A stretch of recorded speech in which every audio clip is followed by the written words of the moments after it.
Hello everyone, welcome back to my new mini blog.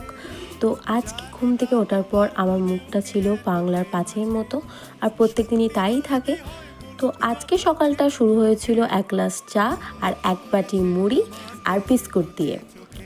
তারপর তোমাদেরকে আগের দিনই বলেছিলাম মিনি ব্লগে যে আমার স্কুলে প্র্যাকটিক্যাল পরীক্ষাগুলো যেহেতু শেষ হয়নি, একটাই প্র্যাকটিক্যাল পরীক্ষা ছিল, তার জন্য আমি রেডি হয়ে নিচ্ছিলাম। আমার কম্পিউটার প্র্যাকটিক্যাল পরীক্ষা ছিল, তাই জন্য স্কুলে রেডি হয়ে নিচ্ছিলাম তাড়াতাড়ি। আর তারাও ছিল খুব, আর ঠিকঠাক গুছিয়ে নিয়েছি কিনা সেগুলো একটু দেখে নিয়েছিলাম, কারণ প্র্যাকটিক্যাল পরীক্ষা তো দেখে নেওয়াটা খুবই বাধ্যতামূলক।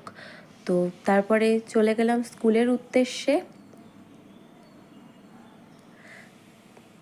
তারপরে দুপুরবেলা বাড়ি এসে খুব খিদে পেয়ে গেছিলো, আর এসে দেখি মা করেছে গরম গরম খিচুড়ি আর সাথে পাঁপড় ভাজা।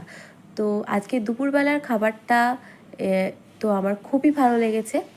তো এমনিতেও আমার খিচুড়ি খুব প্রিয়। তারপর সন্ধেবেলা বাবা নিয়ে এসেছিল এই যে চিকেন রোলটা মঞ্জিনিস থেকে, তো খুব টেস্টি ছিল, আর আমার এটা খেতে খুব ভালো লাগে। আজকের মতো এইটুকুই। ভালো লাগলে অবশ্যই লাইক, শেয়ার অ্যান্ড সাবস্ক্রাইব করে দিও। হরে কৃষ্ণা।